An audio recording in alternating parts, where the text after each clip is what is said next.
Oi,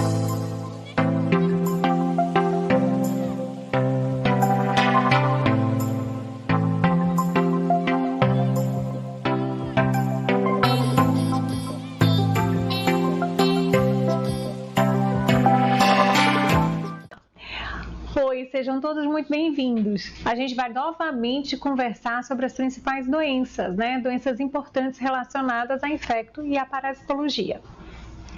Eu sou a Renata Beltrão. Essa Sou a Alba. é a Alba Angélica. Hoje eu não vou dar aula, eu vou ficar só assistindo e conversando, comentando. Assim, já sei dizer que vai dar. É, você. Dizendo. Vai sim. Então a gente vai começar falando sobre leishmania, ou leishmaniose visceral, na verdade, né? Um dos subtipos de leishmania.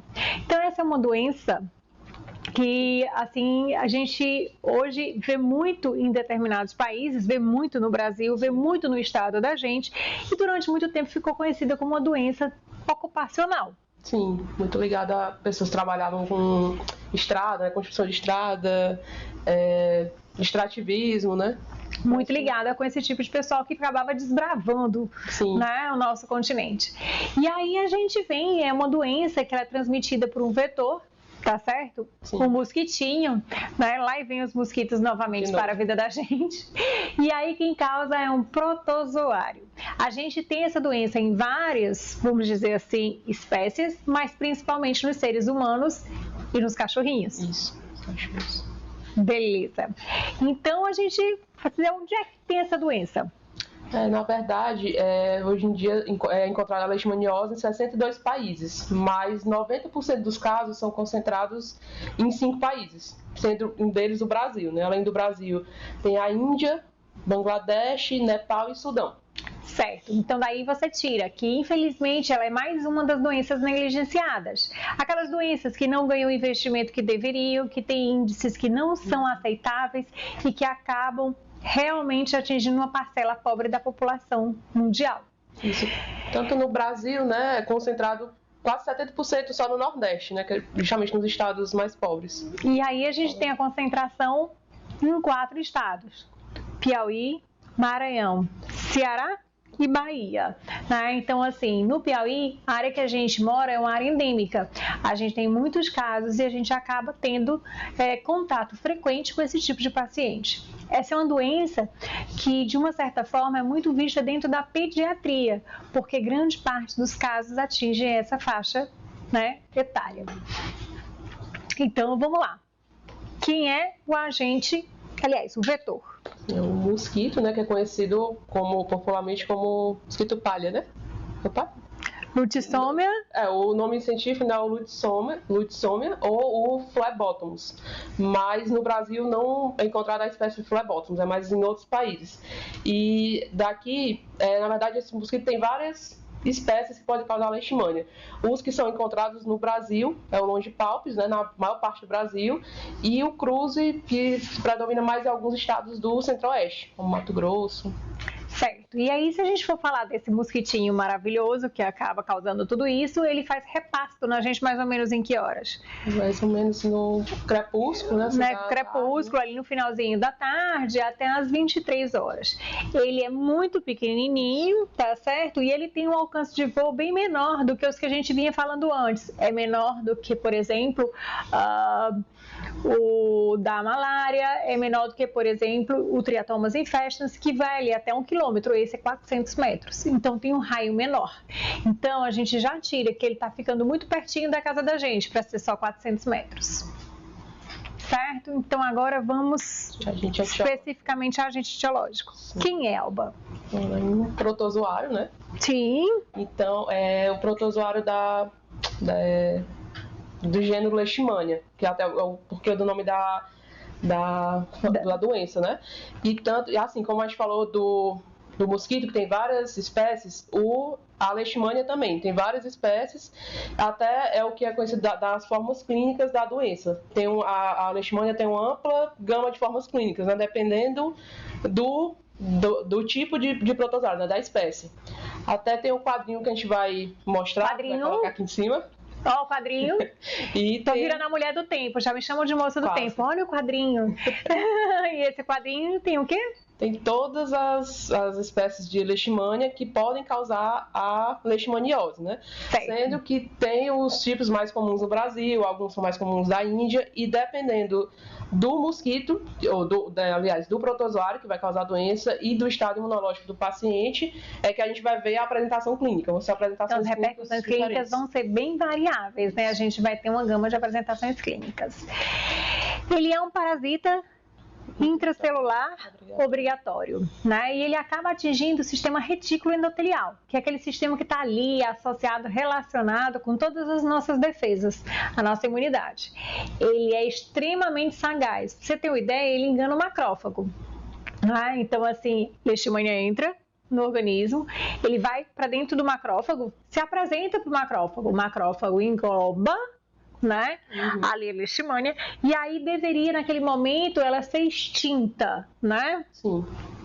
Só que aí, para as defesas próprias do protozoário, ele consegue, entre aspas, enganar o macrófago e acaba ficando por ali, intracelular obrigatório. Quando for mais na frente, a gente vai falar do estado imune do paciente. Dependendo do estado imune, ou pode acontecer, né, a fagocitose, ou de fato o protozoário engana, né, o macrófago e consegue proliferar. Né? Então a gente vai ter as formas flageladas e as formas não flageladas. Lembrando que as formas flageladas são aquelas formas que promovem a infecção, né? Isso. E as formas não flageladas são aquelas que estão relacionadas à reprodução dentro do hospedeiro.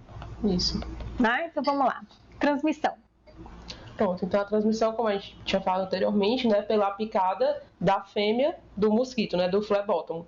Mas também existem na literatura, né, outras formas de transmissão, são bem menos frequentes, mas já tem notificação de transfusão por transfusão sanguínea, né, por compartilhamento de seringa e até mesmo transplacentária. Certo, mas a gente sabe, né, que realmente o peso epidemiológico vem do convívio do homem com o vetor, né? Então, assim, esse mosquitinho maravilhoso que faz esse tipo de ação, né? Ele vem e inocula, né, o parasita. Então, vamos lá. Período de incubação. Quanto tempo demora, mais ou menos, entre o dia que você recebe a sua picada e o período que você começa a apresentar os primeiros sinais e sintomas? É bem variável, né? Quando a gente vê, assim, em livro, literatura, tem relatos de 10 dias até 24 meses. Então, é bem amplo, né? Certo. Então, a gente tem ali uma possibilidade muito grande de variações, né? Isso. Vai depender. Aí a gente vai falar agora, mostrar para você pelo desenho lindo e maravilhoso, videozinho, né? Para você dar uma olhada e aprender o ciclo de vida.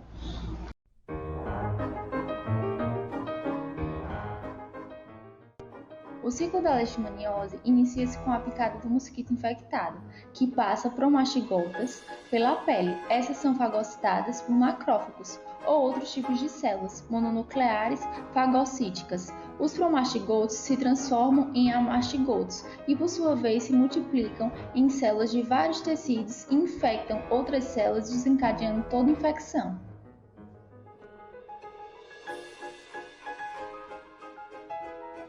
Quando o mosquito não infectado pica um reservatório, este ingere macrófagos infectados com amastigotos. Então, os amastigotos se transformam em promastigotos no intestino e assim depois divide-se, migrando para o probóscite do flebótomo, iniciando um novo ciclo. Então, a gente vai começar a falar sobre as manifestações clínicas, que é como a doença realmente se apresenta. Sim. E aí, como você já frisou bem direitinho, isso vai depender do estado imunitário do hospedeiro. Sim. Então, Alba, como mais ou menos funciona a questão da imunidade celular? Isso, a questão da imunidade celular e da imunidade humoral. A leishmaniose, pessoas que têm a imunidade celular boa, geralmente não vão desenvolver a leishmaniose. Vão ser pessoas que o macrófago vai conseguir fagocitar aquele parasita e ele não vai desenvolver a leishmaniose ou vai desenvolver uma doença mais simples, né, mais oligossintomática. Já as pessoas que em vez da imunidade celular boa vão ter a imunidade humoral, já vai ser o contrário. Como eles têm essa defesa atuando melhor, então a imunidade celular deles não vão... Porque essas duas formas de imunidade meio que são antagônicas, né? Quando uma age de forma mais melhor, intensiva, a outra meio age que de forma repousa. Reduzida. Então, essas pessoas que têm a imunidade humoral melhor, a celular não vai ser tão boa e a doença vai se manifestar da forma mais grave. Então, se a gente for falar, tem relação também com outras substâncias, algumas coisas que fazem parte, as interleucinas, o TNF-alfa, né? O fator de necrose tumoral, né? A gente vai ter ali o envolvimento dessas substâncias, no desenvolvimento do padrão TH1 ou no desenvolvimento do padrão TH2, como você estava falando. Então, como a gente estava falando, né, as pessoas que têm essa imunidade celular melhor vão ter essa infecção assintomática, que tanto que alguns estudos falam que até em locais que é endêmico a leishmaniose, 30% da população de adultos tem teste positivo para leishmaniose, mesmo sem nunca ter apresentado sintoma nenhum. Essas são aquelas pessoas que têm uma excelente imunidade celular. Isso. Aí, além da infecção assintomática, a gente tem os quadros oligossintomáticos, né? Que é o chamado subclínico, né? Então, é aquele paciente que tem aquela febre não explicada, um pouco de tosse, um emagrecimento, né? Mas um emagrecimento leve, às vezes um mal-estar eventual, mas não caracteriza, não configura uma doença tão importante quanto são as formas mais clássicas da doença. Porque são sintomas muito inespecíficos, que qualquer doença poderia causar aquilo. Perfeito. Então, a gente já falou sobre a possibilidade de você ter formas assintomáticas, já falou sobre a possibilidade de você ter oligossintomáticas, que é aquele negócio que você tem sintomas que são muito discretos. E aí você tem as formas agudas. Na forma aguda, o paciente pode ter febre, diarreia, pode ter hipergamaglobulinemia, tá certo? Tosse seca. Então, são sintomas que também não vão ajudar muito você a fechar o diagnóstico, a não ser que você tenha uma alta suspeição. Tá? Em contrapartida, nós passamos para a fase crônica da doença, que aí não, é uma doença muito florida quando o paciente evolui para essa fase crônica. E aí já chama bastante atenção para o diagnóstico.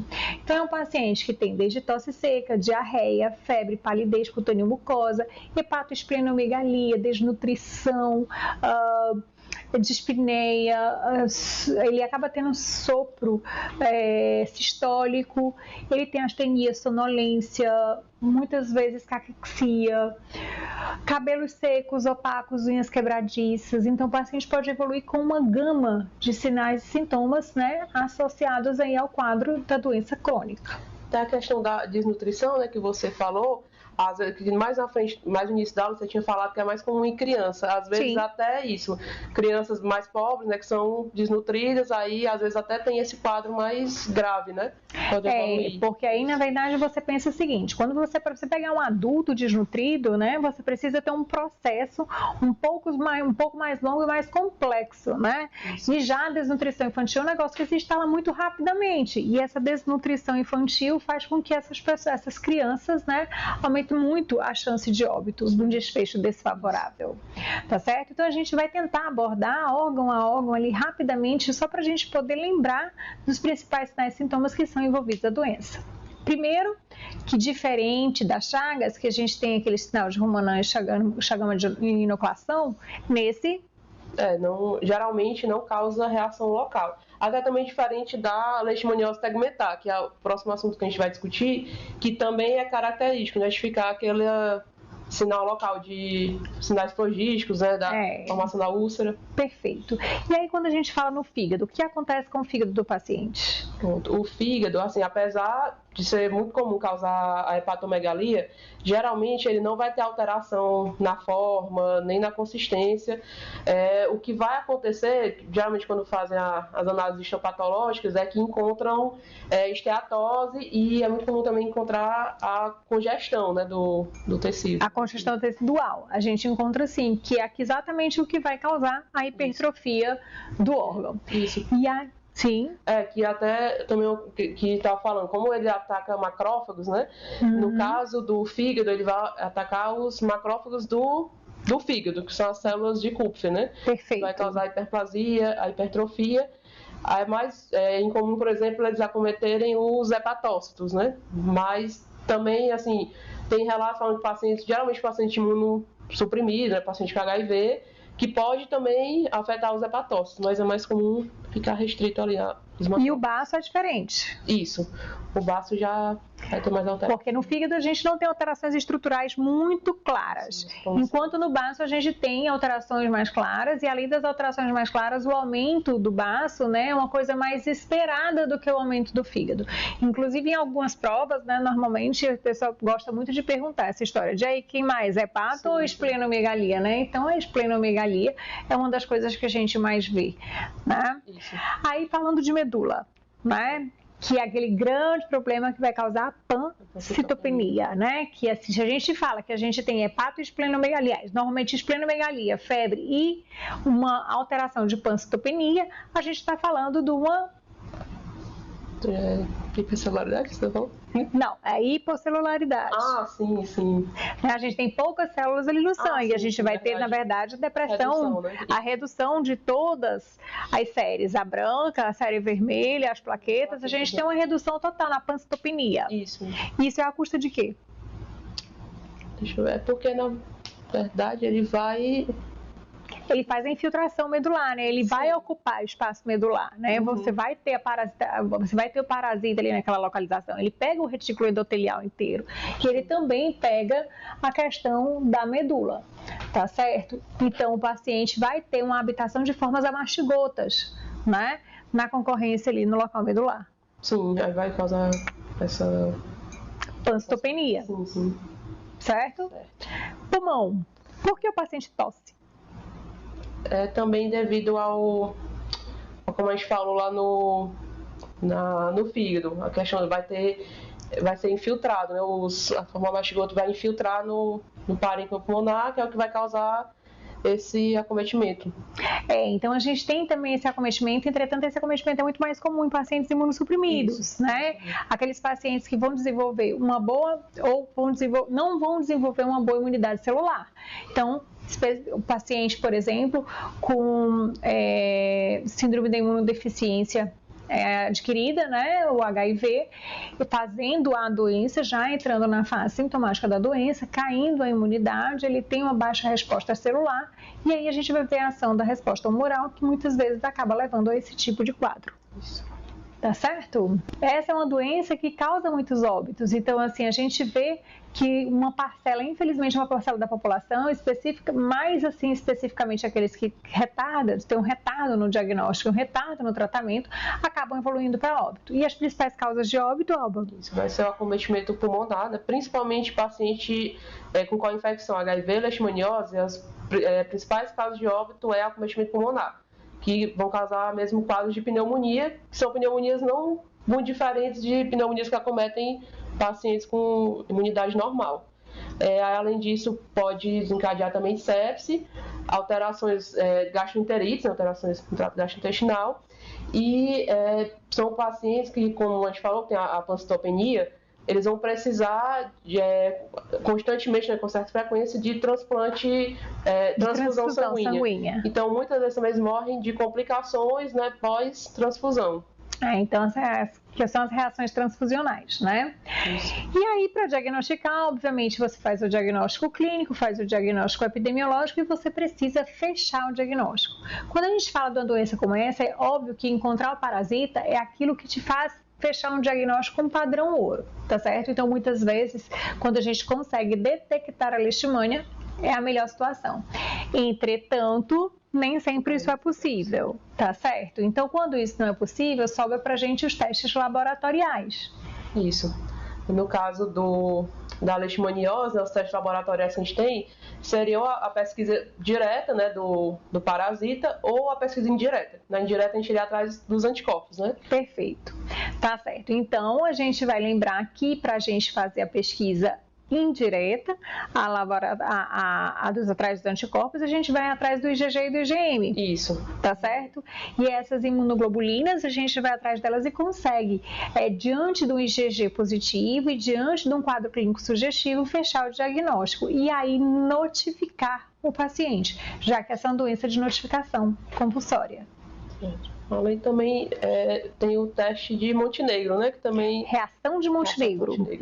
Que é parecido com o teste tuberculínico, né? Mesmo o princípio. Que é você, na verdade, fazer né, de fazer você está ali testando a imunidade do paciente, né? Você vai mostrar alguma coisa ao sistema imunológico e esperar que ele faça a resposta.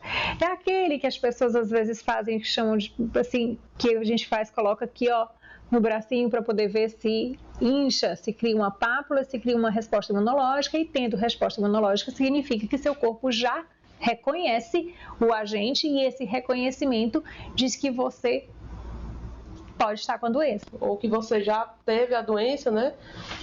Você pode estar com a imunidade, né? Ou você tem imunidade, não desenvolveu a doença, porque tem aqueles 30%, né? Que não vai ter nada, né? Então pode ser, a pessoa dá esses 30%, a pessoa pode ter tido a doença e não ter mais, mas que você já teve contato com o bichinho. Então, padrão ouro para o diagnóstico da leishmaniose seria a gente encontrar o agente etiológico. E encontrar esse agente etiológico, a gente vai atrás daquele local que estava cheio de forminhas amastigotas. Esse local é a medula. Lembra? Amastigotas, né? Formas amastigotas. Acho que a senhora falou para mastigota. Amastigotas, formas amastigotas. Pois é, senhora, acho que eu estava enganado. Alunos sempre estão enganados. Brincadeirinha. Então, a gente vai encontrar as formas amastigotas quando você faz a leitura do aspirado da medula, tá certo?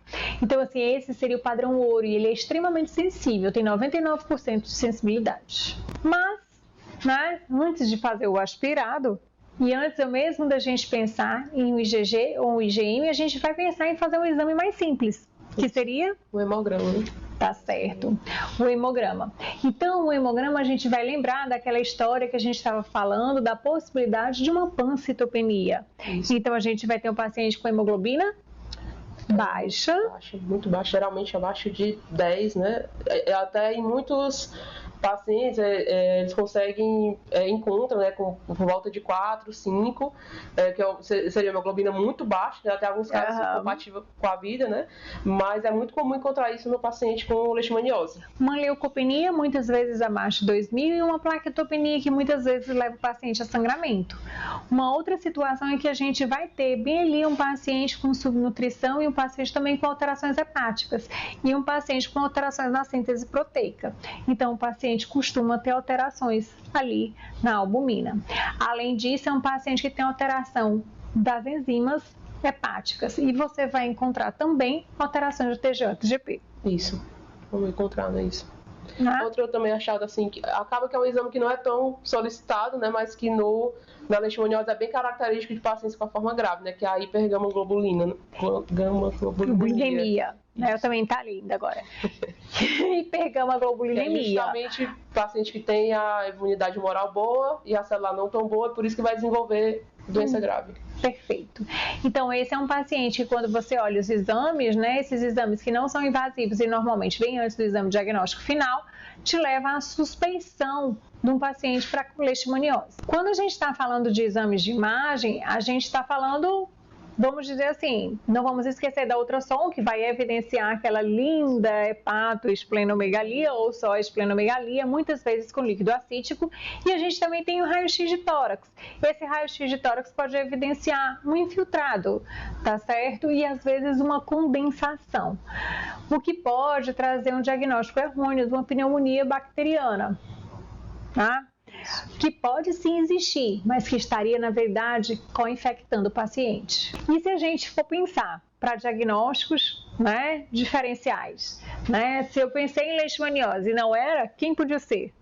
A gente pode pensar também em malária, esquistossomose, né, que causa também a hepatoesplenomegalia, né? Além disso, brucelose, chagas, HIV, histoplasmose, né, salmonela, toxoplasmose. Então, assim, a gente pensa naquelas doenças que são responsáveis por muitas das febres de origem indeterminada. Lembra também da tuberculose, que pode acontecer, inclusive pode acontecer de forma intestinal. Isso. Também até em alguns casos, como em pacientes HIV positivos e em crianças, pode ter a confusão também com leucemias, né? Com problemas, linfomas, né? Leucemias. Mas a gente sabe muito bem, né, que em áreas endêmicas, quando já aparece uma criança com hepatoesplenomegalia ou com esplenomegalia associada à pancitopenia e febre, a gente investiga inicialmente a leishmaniose. Do tratamento. Vamos ao tratamento. Aqui em Parnaíba a gente tem demais. Então a gente acaba tratando os pacientes. Qual a primeira opção do tratamento, Angélica? Anja. Aqui a gente usa o Glucantime mesmo, né? Como primeira opção, Aqui a gente usa frequentemente o Glucantime, mas não é isso, bem que diz na literatura por aí, né? Isso. Os livros que a gente pega assim, de infecto, a recomendação é usar a miltefosina, né? Mas isso. Não tem no Brasil, né? A gente não tem a miltefosina disponível, então acaba que a gente não usa. Um outro problema é a anfotericina B liposomal, que é cara e às vezes não é disponível. Por exemplo, onde nós moramos, muito difícil, tá certo? Não, a vitamina B, que eu quero com vitamina, a anfotericina B não liposomal, ela tem muitos efeitos colaterais. Então, também, assim, o uso dela é um pouco e acaba também difícil. Por a gente não ter essa opção no Brasil, né, da miltefosina, acaba que todo paciente que vai tratar a leishmaniose visceral tem que internar, né? Não tem opção, que a miltefosina seria uma opção ambulatorial, né? Mas acaba que em Parnaíba ou na região aqui, a gente faz sim o tratamento domiciliar do paciente, né? Com as injeções intramusculares da Glucantime. Sabia? Não? Não. Faz. Então, são 20 miligramas por quilo por dia, tá certo? Que a gente usa no paciente. De 20 a 40 dias, ele pode ser intravenoso e pode ser intramuscular, tá certo? Mas quando a gente faz tratamento domiciliar, a gente faz intramuscular. Muitas vezes a gente leva o paciente para a estratégia da saúde da família, né? E faz a infusão junto com o pessoal da equipe, com os profissionais da estratégia para tratamento do paciente. E aí, dos efeitos colaterais... Falando do Glucantime, né, que é o que a gente usa, né? Isso. O problema vai ser que ele causa toxicidade cardiovascular, né? Vai causar algumas alterações, né, no aumento do intervalo, né? Isso, um aumento no QT, também vai causar um achatamento na onda T. Isso, então tem pacientes, existem alguns relatos, inclusive, de pacientes que apurou a morte, né, durante a infusão da medicação. Isso não é comum e a doença mata muito mais do que a medicação. Então, seu paciente começa a tomar Glucantime, afinal de contas é o que a gente tem por aqui, tá certo? E aí o paciente, você vai dizer se ele curou ou não. O que acontece com ele depois de 7 dias de uso de medicação? Então, assim, o que a gente espera do paciente, né, que ele tenha a melhora clínica, né, expressiva. Principalmente vai ter a remissão da febre, geralmente ao final da primeira semana, e vai ter alterações também no hemograma, já vai ter uma melhora do padrão das séries do hemograma. Ao final de um mês, a gente espera que a longo prazo, ao final de um mês, o paciente comece a ganhar peso e ele recupere o peso inicial do seu paciente. E você tem uma remissão total com redução da hepatoesplenomegalia. Você pode até manter ali residual uma esplenomegalia, às vezes acontece, mas o comum é a remissão total. E aí você vai acompanhar esse paciente no laboratório. Você acompanha de quanto em quanto tempo? De 3, 6 e 12 meses. De 3 em 3 meses você pede para ele voltar. Acompanha o paciente direitinho para que você possa ter a definição de cura. Aí a gente vai ter que prevenir, infelizmente, uma doença que não tem uma prevenção por vacina. Isso. A prevenção mesmo é tentar... comportamental de bloqueio do mosquito. Exatamente. E também até de controle dos casos, a busca ativa de casos, né, para poder iniciar tratamento, para evitar aquela fonte de infecção. Se a gente for falar do mosquito, a gente lembra das borrifações, né? A gente lembra do uso dos repelentes, a gente lembra do uso das telas, tudo aquilo que vai fazer o mosquito se afastar de você. Agora a gente tem a segunda situação, que é de você tratar precocemente o paciente. O grande problema nisso tudo é a questão dos focos animais. E aí entram os cachorrinhos. Isso, questão que... Até tem dados epidemiológicos, né? Que para cada uma pessoa infectada tem cerca de 200 cachorros doentes, né? Então também tem que haver esse controle, né? Eu sou contra. Mas o Ministério da Saúde diz que a gente tem que exterminar os cachorrinhos. Quem somos nós, né, então? Quem somos nós? O Ministério da Saúde mandou, a gente podia tratar todos os cachorrinhos, mas aí... Você tratava? Assim, existe também uma questão da vacinação animal. Ela tem uma eficácia que tem sido debatida, mas que tem promovido alguns resultados. Então a gente fala hoje sobre a vacinação dos cachorrinhos, né? Especialmente aqueles que ficam muito próximos a você, uma vez que o mosquitinho vai voar ali os seus metrinhos para chegar até você. Além da vacina, também tá as coleiras, né? Tem coleira que é recomendada os animais usarem, que também tem uma espécie de tipo um repelente, né, para afastar também o mosquito. Tem várias opções para evitar. Beleza. Então, a vigilância dos casos, os casos domiciliares, quando você tem um caso, né, você faz a investigação em toda aquela região, em todo aquele raio, na necessidade de evitar novas transmissões e de tratar precocemente todas as pessoas envolvidas. Dúvidas, Angélica? Tem certeza? Tenho. Não, depois desse horário não tem. Eita, então, se você tiver alguma dúvida, é só avisar. Tchau pra você, tudo de bom e a gente tá aqui depois.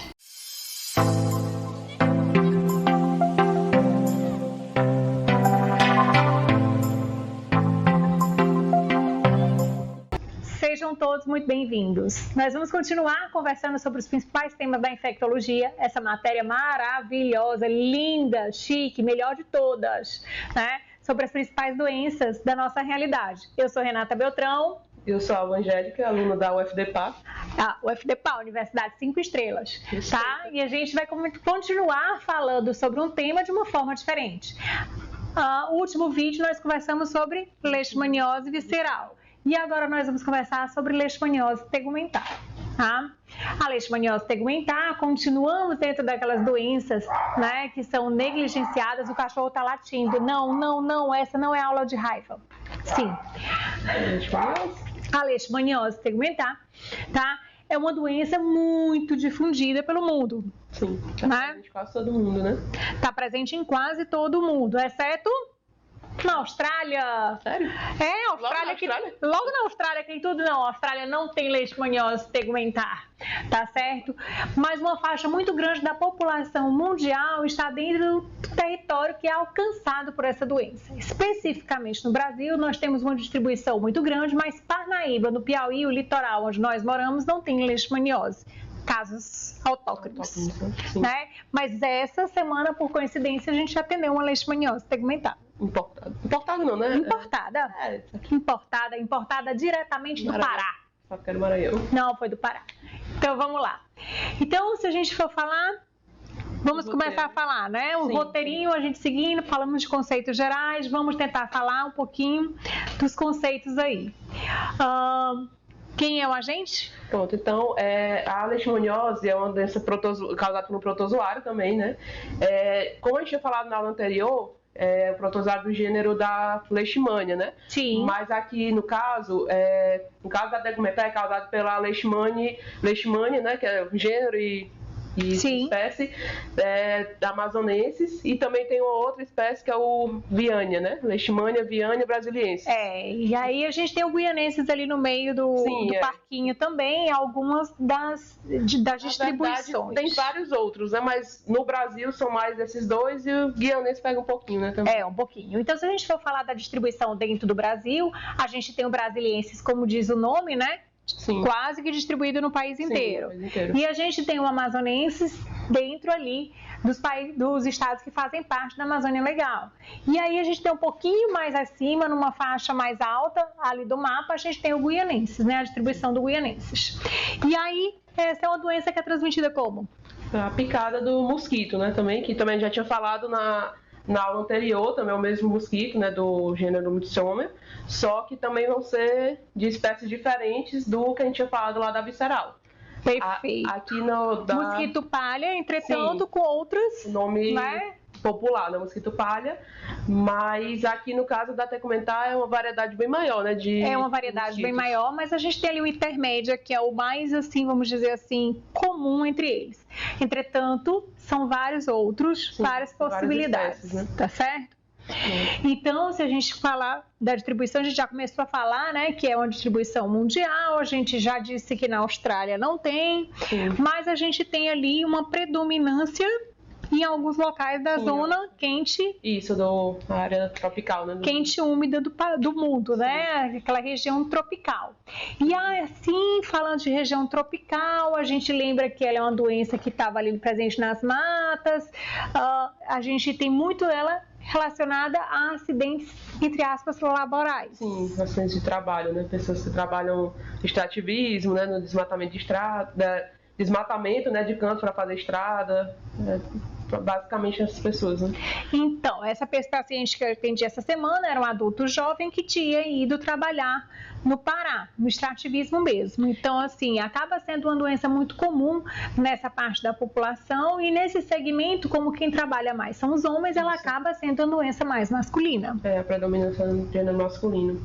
E também uma particularidade da tegumentar para visceral é que no caso da visceral comete mais crianças, né? Bastante crianças ali até 5 anos de idade. Isso, a tegumentar já tem um número maior, quase mais de 90% de acima de 10 anos, né, de idade que acomete. Então a gente foge daquela história de ser uma doença quase que infantil, que é o que acontece na leishmaniose visceral. Sim. Certo. E aí vamos conversar sobre taxonomia. Você já falou que nós estamos conversando sobre um protozoário, né? E aí você já seguiu dizendo que ele faz parte do gênero Leishmania. E aí que a gente tem subdivisões. O gênero Leishmania, né, que vai causar, mas diferente da leishmaniose visceral, que é o gênero e o subgênero de todos os protozoários que causam, é Leishmania e Leishmania, né? Aqui na tegumentar a gente vai ter, além do subgênero Leishmania, vai ter o Viania, né? Que também é... Viania. Aí quando a gente fala do Leishmania, a gente está falando do Leishmania amazonensis, né, que está mais concentrado ali na Amazônia, e quando a gente fala do Leishmania viania, o brasiliensis. Perfeito. E aí vocês vão entender depois que um pouquinho do quadro clínico também está relacionado ao tipo de agente. A gente tem um quadro clínico mais clássico, mas a gente sabe também que dependendo de qual é a subespécie que atinge, a gente tem algumas variantes. Isso, e dependendo também do estágio imune, né, como a gente tinha falado. Estágio imune é outra coisa também importante. Então, agora a gente vai falar, saiu do agente, a gente já deu uma pincelada ali mais ou menos em relação à questão do vetor, né? Isso. A gente já conversou sobre o vetor, já falou das possibilidades que são mais variadas, então vamos começar a falar do quadro clínico. Manifestação clínica, né? Agora. Manifestação clínica. Então a gente vai ter ali umas apresentações clínicas diferentes. E a primeira apresentação clínica que a gente vai falar é da cutânea localizada. Né? A forma cutânea localizada, que é aquela forma onde o local onde o insetinho faz a picada, a inoculação, é aquele local onde abre uma úlcera, considerada úlcera de Bauru. Qual é a característica da úlcera de Bauru? Ela tem um aspecto mesmo de cratera, né? Que é dito nos livros que tem a borda elevada, né? Contorno circular. Mesmo aquele aspecto mesmo semelhante. Ela é uma borda emoldurada, né? Sim. Que tem pouca atividade inflamatória perilesional. Normalmente tem um fundo que é limpo, né? Granulomatoso. Isso. E geralmente ele tem assim ao redor, fica a pele um eritema, né, na pele, não mas tão muito extenso, discreto, né? Discreto. Muito discreto. Por exemplo, esse paciente que nós atendemos, e essa úlcera é uma úlcera de lenta evolução, né? Sim. Ela vai evoluindo lentamente. Esse paciente que nós atendemos essa semana é um paciente que tinha uma lesão, né, exatamente no local de inoculação, e a gente via bonitinho aquele desenho, aquele quadro, né, aquele desenho com a úlcera que tinha mais ou menos aproximadamente 6 centímetros, não tinha atividade inflamatória que justificasse. Sim, geralmente não tem, né, sinal flogístico na úlcera. Salvo que a gente esteja falando de uma infecção secundária. Né, isso. Também outra coisa que, como a gente até falou na aula de visceral, que na visceral não tem isso, né, não tem essa reação no local da inoculação, né, geralmente é mais característico da tegumentar. E essa forma é mais restrita, também o que a gente tinha falado na aula passada, da imunidade, né? São pessoas que têm uma imunidade celular melhor, geralmente vão desenvolver essa forma, né? De ficar restrito ali ao local da picada. Beleza, então a gente vai ter uma lesão que se você não tratar, né? Ele tende a uma cura espontânea, mas isso demora um determinado tempo, até 3 anos. Quando você palpa essa lesão, ela acaba sendo uma lesão dura, uma lesão grosseira, tá certo? Então, a palpação também ajuda a gente a pensar no diagnóstico. Então a gente vai sair da localizada e vai passar para a disseminada.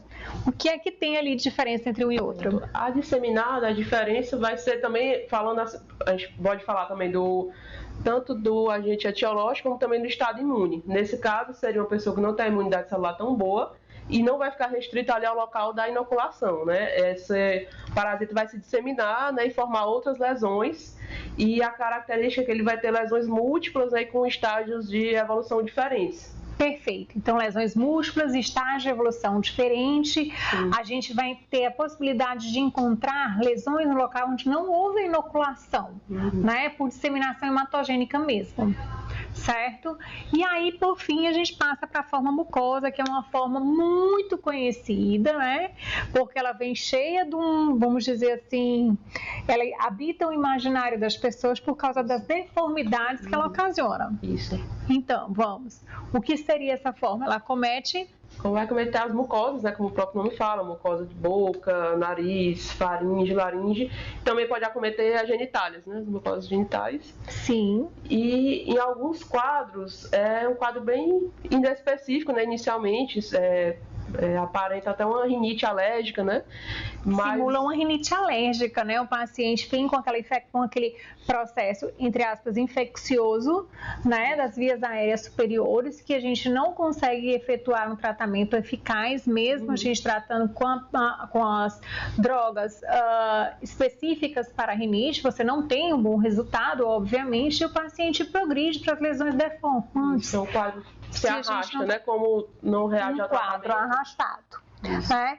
E a gente pode ter múltiplas lesões, né? Isso. Então, assim, a gente pode ter várias lesões mucosas. Então, assim, nada impede do paciente estar evoluindo com uma deformidade da cavidade nasal e também da cavidade oral simultaneamente. E a difusa? A forma difusa. Ou rancenoide? É chamar a atenção até pelo aspecto das lesões, né, semelhante à da hanseníase. E ela vai ser mais ou menos parecida com a disseminada, né? Também vai ser aquele... Sim, ela parte da localizada para a disseminada, né? Isso. Só que aí ela já vai ter um acometimento maior, né? Das lesões cutâneas. Tanto que às vezes fica até difícil para reconhecer, né? Área sã de área lesada, a gente, né? pode ter uma lesão difusa, essa lesão é tão extensa que a gente não consegue desenhar bem no corpo do paciente onde é que está realmente doente, né? Então, esse paciente é um paciente que precisa de ajuda com uma certa urgência. E tudo isso é por uma questão da imunidade. A imunidade celular do paciente não funciona, né? Então, assim, lembrando, se a imunidade celular não funciona, a imunidade humoral vai funcionar e, infelizmente, a ação da imunidade humoral, nesse caso, leva a essa situação. Né? Então, vamos ao diagnóstico. O diagnóstico... Como a gente já tinha falado, né? Clínico-epidemiológico. Isso. Né? Clínico-epidemiológico. Então, assim, você vai perguntar, vai saber se o seu paciente teve ou não teve em alguma área de risco. Isso. Mas, fora o clínico-epidemiológico, a gente tem o quê? Então, a gente pode fazer o sorológico, né? A pesquisa de anticorpos. Sim, a pesquisa de anticorpos. Sim, a pesquisa direta, né, do agente. A pesquisa direta do agente, que é o raspado de borda de lesão, né? Então, normalmente a borda da lesão é uma borda que tem muitos parasitas e muito macrófago, né? Dependendo do subtipo, pode aparecer ainda alguns linfócitos. E aí você faz o raspado da borda da lesão e consegue detectar o agente, né? Esse seria, entre aspas, o ouro, né? O padrão ouro para essa doença. A gente tem uma outra possibilidade ainda diagnóstica, é o teste, a reação tardia, né? Imunológica tardia, que é a intradermo-reação de Montenegro, né? Em que você faz a inoculação e com essa inoculação de um pouco substrato, você acaba tendo uma resposta em torno de 72 horas com formação de uma pápula. Mas esse já não é tão específico para detectar doença ativa, né? Esse nem é específico, não vai te dizer mais ou menos em que estágio você está da doença. Sim. Só que você teve um contato, né, com parasita. Isso. Beleza, e o tratamento? O tratamento é também semelhante à visceral, né? A gente vai usar o glucantime também, só mudando a posologia, né? Mas e aí a gente tem intervalos ali que vão de 20 a 30 dias? Isso, dependendo da apresentação, as formas mais graves, né, disseminada, a rancenoide, a gente usaria por um intervalo de tempo maior. e as formas mais leves usarem um intervalo de tempo menor. A dose vai variar ali entre 10 e 20 miligramas por quilo por dia, né? Para fazer a aplicação. E essa aplicação pode ser intramuscular ou endovenosa. Isso. Até na tegumentar, eles falam de tratamento em ciclos, né? Da medicação 10 dias para 10 dias. Aí depois, mais que é na forma cutânea mais simples, eles falam de 2 a 4 ciclos. E nas mucosas... Porque, na verdade, você quer atingir uma dose-alvo lá no final. Entretanto, muitas vezes o paciente passar 20 dias internado, né, dentro de uma vez no hospital, traz um incômodo para o paciente. Então, se você precisa, às vezes, internar o paciente, você pode fazer essa rodada em ciclos. Certo? Só que se eu não tenho a glucantina, e na verdade a glucantina é o que a gente tem disponível, a gente pode usar ainda a pentamidina e a anfotericina B. Né? Lembrando que as duas são segundas escolhas, né? No caso da nossa, vamos dizer assim, do que a gente tem disponível aqui na nossa região. A glucantina, né? Se não tiver como fazer, né, ou tiver disponível, aí iria para a anfotericina B. Mas o mais comum é o glucantina. Perfeito. E aí a gente lembra da história da anfotericina B, né? Que a gente vai fazer 1 miligrama por quilo de peso dia até atingir 50 para poder atingir a dose alvo que você final. Não pode chegar na dosagem alvo de uma vez, né? Você tem que ir subindo. Não, ela é dose cumulativa, você vai fazendo, ela é muito tóxica, a anfotericina B. Tá?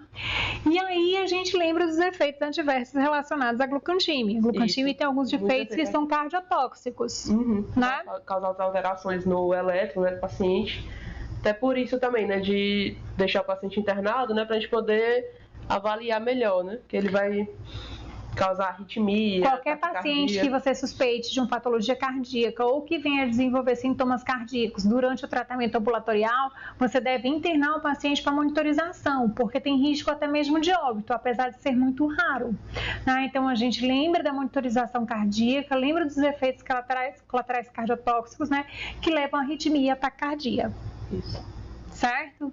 Fora isso, a anfotericina, a gente lembra ali aquela questão da insuficiência renal, né? Isso, e das alterações relacionadas ao potássio. E a pentamidina, 4 miligramas por quilo por dia, né? Essa é uma doença que, como a gente falou anteriormente no caso da leishmaniose, ela não vai ter também disponível uma vacina para prevenção.